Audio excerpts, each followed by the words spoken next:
Le sujet en valait la chandelle. Aussi les organisateurs ont-ils vu les choses en grand en programmant un panel de haute qualité avec des invités triés sur le volet, de quoi susciter l'intérêt légitime de la population cible.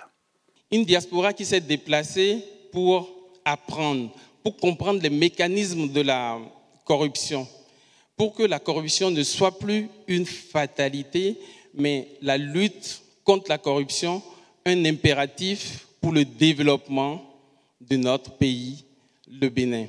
Et bien sûr, les invités avaient de la matière, à commencer par cet ancien diplomate, spécialiste de l'éthique dans le monde des affaires et promoteur d'une certification relative à la lutte contre la corruption. Parce que qui est concerné par la corruption? Une toute petite minorité de personnes, du côté du politique, du côté du monde des affaires. Et qui c'est qui en paye le prix? C'est vous, c'est moi. C'est-à-dire que la majorité des gens qui sont concernés par la corruption, ils en sont concernés pour des raisons, pour une question négative, ils en souffrent. Vous savez que la Banque mondiale dit que la corruption se traduit vraisemblablement en Afrique par un renchérissement du niveau de la vie de l'ordre de 30%. 30%, quand on voit les salaires de nos pays africains, c'est considérable, c'est considérable. Les représentants du gouvernement et de l'Assemblée nationale ont tour à tour décrit le facteur de sous-développement que constitue la corruption avant d'indiquer les actions en cours pour sortir de ce péril. La corruption a pu être perçue comme un fléau, même un fléau endémique, et que quelque part, on est allé jusqu'à dire que c'est culturel. Moi, j'affirme que la corruption n'est pas un fléau, n'est plus un fléau. La corruption est un péril. La corruption est un péril qui expose les États fragiles, vulnérables comme les nôtres, au chaos. Parce que, après avoir gangréné toute l'administration, qu'elle soit publique ou privée, elle est un facteur de maintien dans nos pays, dans le sous-développement.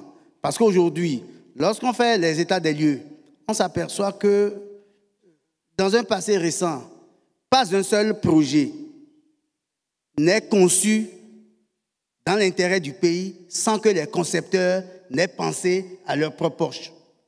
Pas un seul projet n'est exécuté sans que les exécutants n'aient pensé à ce qui pourrait leur être apporté, ce qui pourrait leur revenir ou ce que le projet, l'exécution peut leur apporter.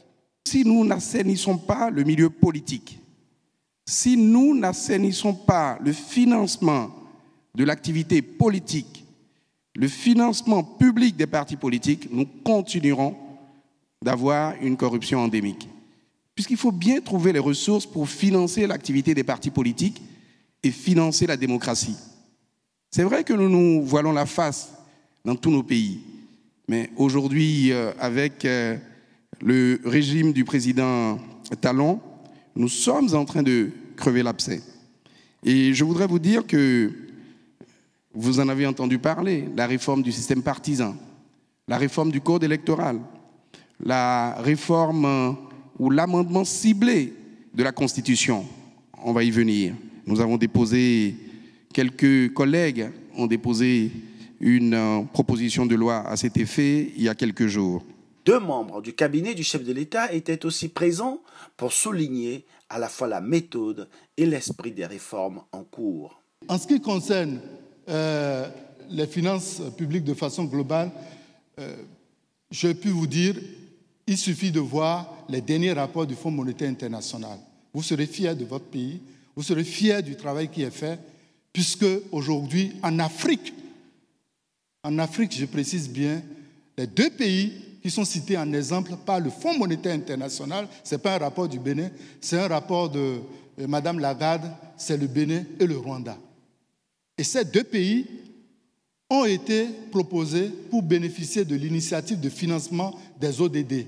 Ce serait proclamé en septembre prochain à New York, où Le programme d'action du gouvernement, surtout dans sa dimension sociale, ferait l'objet de mobilisation massive de ressources pour pouvoir adresser les questions d'eau potable, de santé, d'éducation, etc. Vous conviendrez bien que la facilité pour tout dirigeant, comme pour tout humain, c'est de tout faire pour éviter les critiques. C'est le propre de l'homme. Ah, on me critique, je laisse tomber ceci. Vous voulez un, je vous donne deux. On en a connu, hein. Je vous donne deux, et puis vous chantez ma gloire. Et la vie continue. Mais celui qui fait ça, ce n'est pas à lui qu'il fait du mal, c'est à la grande masse. Lui n'a plus rien à justifier après. Celui qui a été président de la République, dans un pays, c'est la fonction la plus éminente. Que vous le veuillez ou non, son nom est entré à l'histoire. Il est passé à la postérité, quel que soit le bilan qu'il laisse. Alors, a-t-on intérêt à être sadomasochiste en disant « tapez sur moi tous les jours, je vais être malheureux, je vais être impopulaire, mais je veux votre bien ». C'est la problématique à laquelle nous faisons face. C'est dur, parfois oui, c'est dur pour tout le monde. Mais le président nous a dit, moi aussi j'ai envie d'être aimé. Mais si ce n'est que pour ça, pour que mes compatriotes m'applaudissent chaque fois que je sors, je n'ai pas ma place ici. Parce qu'ils m'ont porté là, justement, pour que j'améliore leurs conditions, pour que j'améliore leur vécu. Et donc, vaille que vaille, nous allons continuer à prendre les mesures, à opérer les réformes, à engager les actions qui feront que, dans 5 ans, dans 10 ans, dans 20 ans, dans 50 ans, quand on parlera de ces années-là, comme ici vous parlez des années de Gaulle, comme ailleurs on parle d'autres personnes, qu'on puisse dire, oui, les années talons, ou l'ère talon, ou l'épopée béninoise. Je vous remercie.